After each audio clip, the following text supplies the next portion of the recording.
Natural aquarium কোথাও দেখেছেন?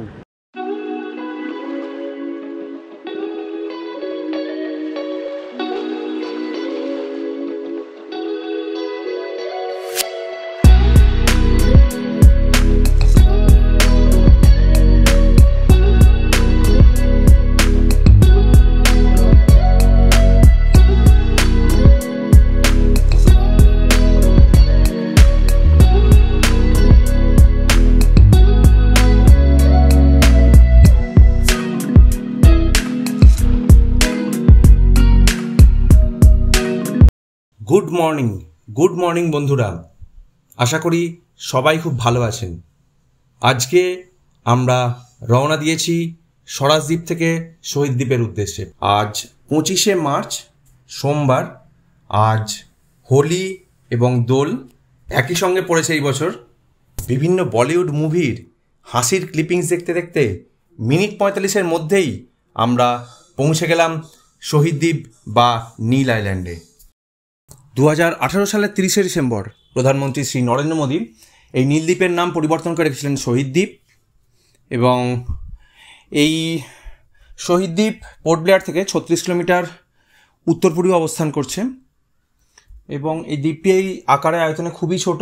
শহীদ দ্বীপের টোটাল আয়তন মোটামুটি ওই 13.5 বর্গ কিলোমিটারের আশেপাশে। স্বরাজদ্বীপ থেকে শহীদ দ্বীপের এই যে নটিকা ক্রুজের আমাদের ভাড়া পড়েছে 1600 টাকার মতন। আর আমার মেয়ের যেহেতু 2.5 বছরের বয়স, ওর ভাড়া ওই 155 টাকার মতন পড়েছে। ওই দেখুন বন্ধুরা, দূরে দেখতে পাচ্ছেন একজন জেট স্কি করছে, যে জানি না আপনারা দেখতে পাচ্ছেন কিনা। দিগন্ত ট্রাভেলস থেকে পাঠানো নির্দিষ্ট গাড়িতে উঠে আমরা রওনা দিলাম হোটেলের উদ্দেশ্যে। ক্যামেরা বার করতে না করতেই আমরা হোটেলে পৌঁছে গেলাম। হোটেল অমূল্য রেসিডেন্সি।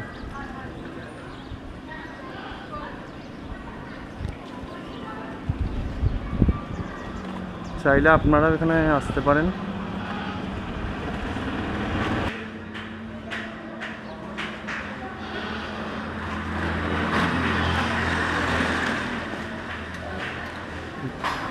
করিডোর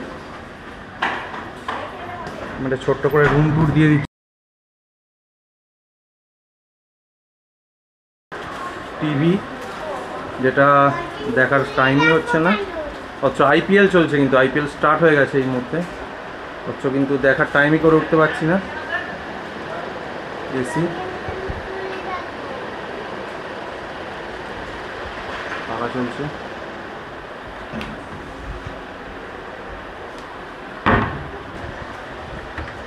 শেল করা আছে।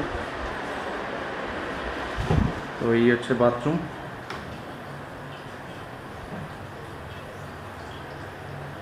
ভালো ব্যবস্থা। বেসিন,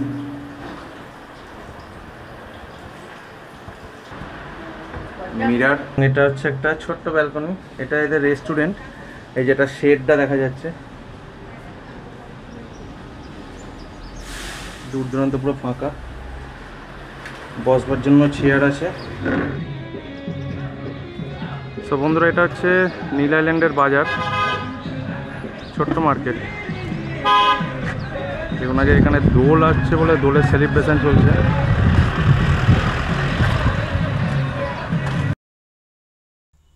বাজারের ঠিক পাশেই এই রাধা গোবিন্দর মন্দির। দোলযাত্রা উপলক্ষে প্রচুর লোক সমাগম হয়েছে আজকে। আমার মেয়ে তো চান করছে হোটেলে। অ্যাকচুয়ালি এই মুহূর্তে কোথাও যাওয়ার নেই, আমাদের যা প্রোগ্রাম সমস্তটাই লাঞ্চ করার পর 2:30টার সময় আমরা বেরোবো। সেই বিখ্যাত হাওড়া ব্রিজ লোকমুখে আর কি পরিচিত আছে। তো আপাতত চলে এসছি আবার জেটিতে। তো আমাদের এই অমূল্য রেসিডেন্স থেকে জেটি একদমই পায়ে হাঁটা ঠিক 5 থেকে 7 মিনিটের পথ। সমগ্র আন্দামান জুড়ে মাছ ধরা বাণিজ্যিকভাবে বন্ধ থাকলেও এখানকার লোকেদের প্রধান জীবিকা মাছ ধরা এবং কৃষিকাজ। এইটা নতুন জেটি, এইখান দিয়েই আমরা এলাম। আর এর ঠিক উল্টো দিকে যেগুলো লাল পিলার আপনারা দেখতে পাচ্ছেন, একটা পুরনো জেটি। তো বন্ধুরা, এই নীল দিগন্তে এসে এই মুহূর্তে একটাই গানের কথা মনে পড়ছে। নীল দিগন্তে ওই ফুলের আগুন লাগলো লাগলো, নীল দিগন্তে বসন্তে সৌরভের শিখা জাগলো, বসন্তে সৌরভের শিখা জাগলো, নীল দিগন্তে ওই ফুলের আগুন লাগলো লাগলো, নীল দিগন্তে। হোটেলে এসে চটজলদি স্নান সেরে লাঞ্চ করতে চলে এলাম। চটজলদি লাঞ্চ সেরে বেরিয়ে পড়লাম ন্যাচারাল ব্রিজের উদ্দেশ্যে। ড্রাইভার দাদার সঙ্গে কথা বলে জানতে পারলাম যে দাদা বাঙালি এবং ওনাদের এই পরিবার বাংলাদেশের যে মুক্তিযুদ্ধ হয়েছিল 1971 সালে, সেই 71 সালের পর থেকে ওনারা এখানে পাকাপাকিভাবে বাস করছেন। সমগ্র শহীদ দ্বীপে বাঙালিদেরই বসবাস বেশি। মিনিট 15 মধ্যেই আমরা পৌঁছে গেলাম ন্যাচারাল ব্রিজে। লোকাল লোকেরা সমস্ত দোকান সাজিয়ে বসে আছে, টুপি, T shirt, bag.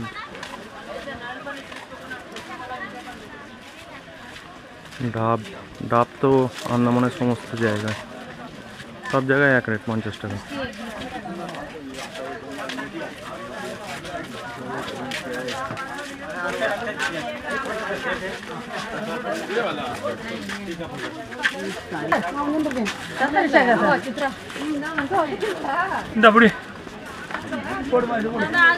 Welcome to Laxmanpur two beach natural bridge.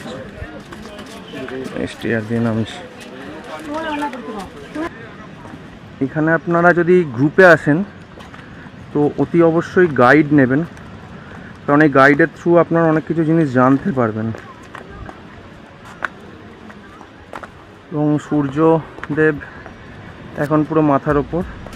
মেয়েকে নিয়ে চলেছি এই কোরালের ওপর দিয়ে আস্তে আস্তে হাঁটতে হাঁটতে। মেয়ে বায়না ধরেছে সানগ্লাস কিছুতেই পড়বে না এই রোদ্দুরে। তো মোটামুটি 5 থেকে 6 মিনিটের ওয়াকিং ডিস্টেন্স, ওই যে স্টেয়ার দেখালাম ওইখান থেকে। তো চলে এসছি আমরা লোকমুখে পরিচিত সেই হাওড়া ব্রিজের সামনে।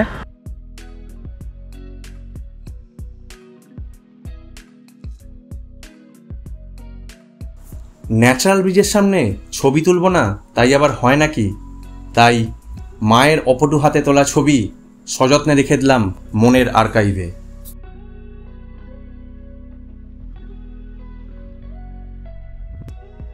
হাজার হাজার বছর ধরে চুনাপাথরের শিলার সঙ্গে জোয়ারের জলের সংঘর্ষের কারণে এই ন্যাচারাল অ্যাকোরিয়ামের সৃষ্টি হয়েছে।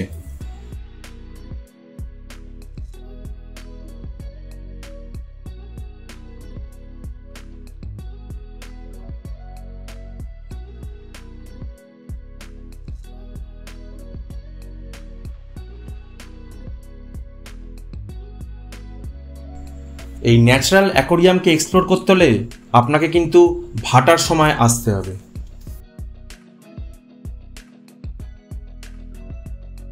প্রকৃতিকে জানার ও চেনার আনন্দে নিজেকে এই রং বেরঙের কোরালের মাঝে হারিয়ে ফেললাম।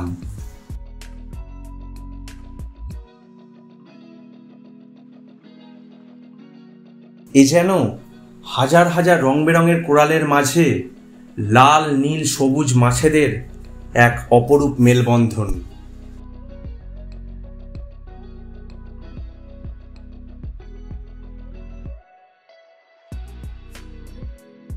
জিনিসগুলো আপনারা অ্যাকোরিয়ামে দেখেছেন, সেই জিনিসগুলো দেখুন খালি।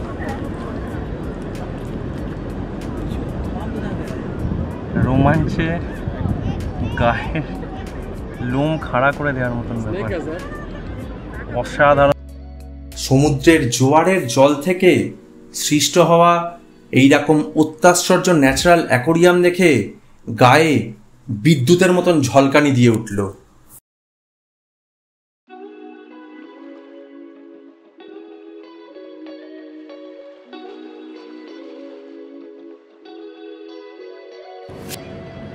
বন্ধুরা, এরকম ন্যাচারাল অ্যাকোয়ারিয়াম কোথাও দেখেছেন? হয়তো দেখে থাকবেন, দেখে থাকলে সেটা জানবেন অবশ্যই লক্ষণপুর 2 বিচের ন্যাচারাল কোরাল বিচ। এরকম অত্যাশ্চর্য জিনিস আমাদের মনে হয় ইন্ডিয়ার এগুলোই সম্পদ। প্লিজ বন্ধুরা, যদি সুযোগ থাকে তো কষ্ট করে হলেও একবার এসে দেখবেন।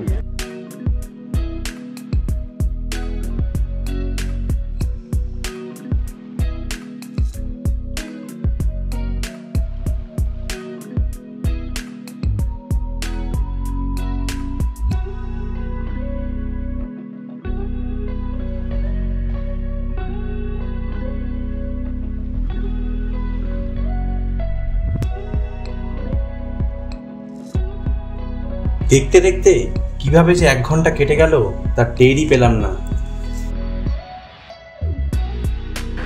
সময় হয়ে এসছে আমাদের, এবার আমরা লক্ষণপুর 2 অর্থাৎ এই ন্যাচারাল কোরাল বিচ থেকে বেরিয়ে যাব।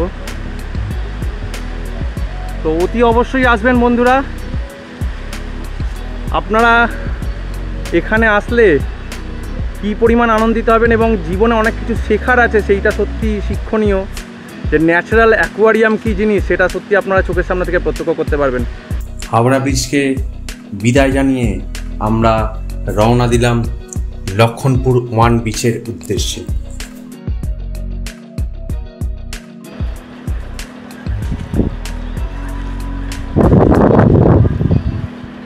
তো বন্ধুরা, এখন চলে এসেছি লক্ষণপুর 1 সানসেট পয়েন্ট। আমার মেয়ে চলে এসেছে আগে আগে।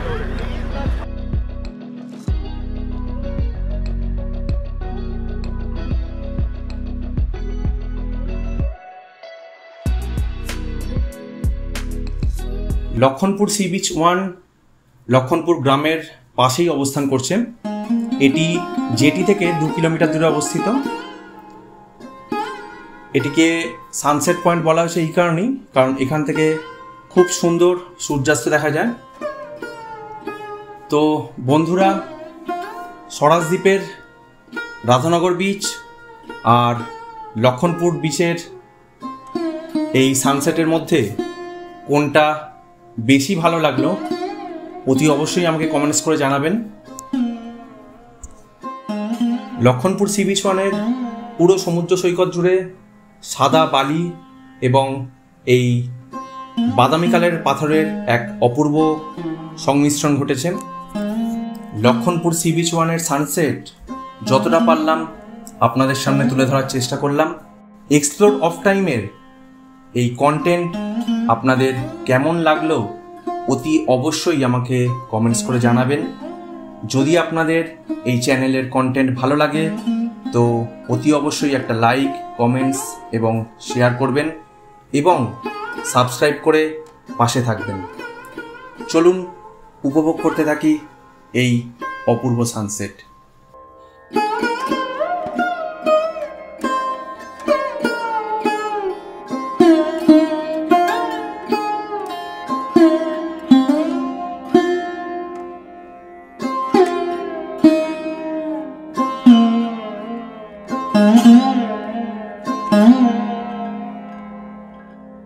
ঘুরতে এসে কারি বা গতানুগতিক খাবার খেতে ভাল লাগে, তাই হোটেলের দেওয়া পকোড়া আর চা পানের মধ্যে দিয়ে সম্পন্ন হলো আমার মেয়ের সান্ধ্যকালীন টিফিন।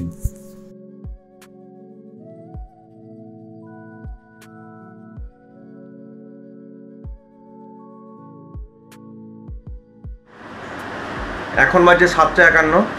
আজ মঙ্গলবার 26শে মার্চ। আজ আমাদের এইখান থেকে পোর্ট ব্লেয়ার আবার রিটার্ন যাওয়ার পালা। ভরতপুর বিচ এটা এখনও কভার করা বাকি আছে। বন্ধুরা, আবার দেখা হচ্ছে ভরতপুর বিচে গিয়ে। ব্রেকফাস্টের মেনুতে ছিল লুচি ঘুগনি থেকে শুরু করে ইডলি, সাম্বার এবং পোহা। নারকোল গাছের শাড়িটা দেখুন। সময় সকাল 9:30, সবেমাত্র এই দোকানগুলো খুলছে। এখানে সমস্ত জিনিসেরই অস্বাভাবিক রকম দামের পেছনে একটাই কারণ, সমস্ত মালপত্রই কলকাতা থেকে জাহাজে করে আসার দরুন ট্রান্সপোর্টেশনের একটা বিরাট বড় খরচা হয়। দ্যাটস ওয়াই এখানে সমস্ত জিনিসের অস্বাভাবিক রকম দাম। এখানে ভরতপুর বিচেও আপনারা বিভিন্ন অ্যাক্টিভিটিস করতে পারেন। এই সমস্ত চার্ট দেওয়া আছে। এখানে চেঞ্জিং রুম আছে।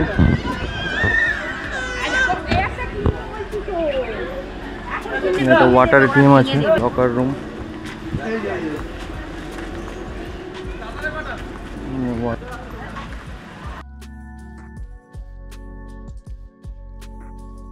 গতকাল যখন এই জেটির কাছে এসেছিলাম তখন ভাটার সময় চলছিল বলে জল অনেক দূরে চলে গেছিল।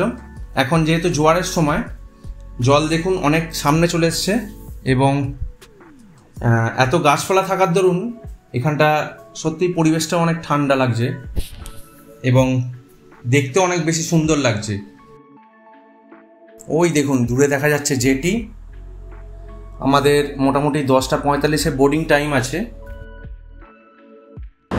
আমার পেছনে এইখানে টয়লেট আছে, লেডিস অ্যান্ড জেন্টস।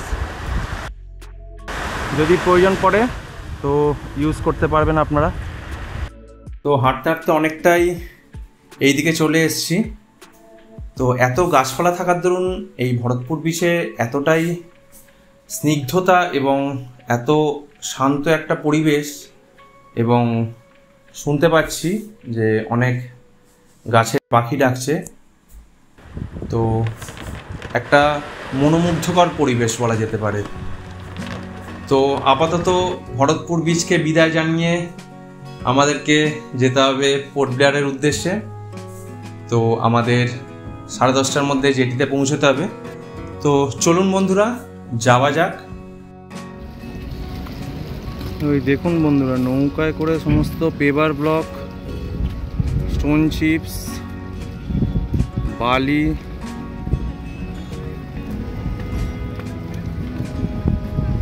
যে মোটা দানার বালি আর কি, সিমেন্ট, কাঠ, এই সমস্ত নিয়ে যাওয়া হচ্ছে। ওই দেখুন ওইদিকে স্টোন চিপস আছে বড় ভেসেলে। এই হচ্ছে জেটি। ওই আমাদের নটিকা ক্রুজ চলে এসছে। এটা পোর্ট ব্লেয়ারের উদ্দেশ্যে রওনা দেবে 10:45 নাগাদ। শহীদ দ্বীপের এই ভিডিও আপনাদের কেমন লাগলো আমাকে অতি অবশ্যই কমেন্টস করে জানাবেন।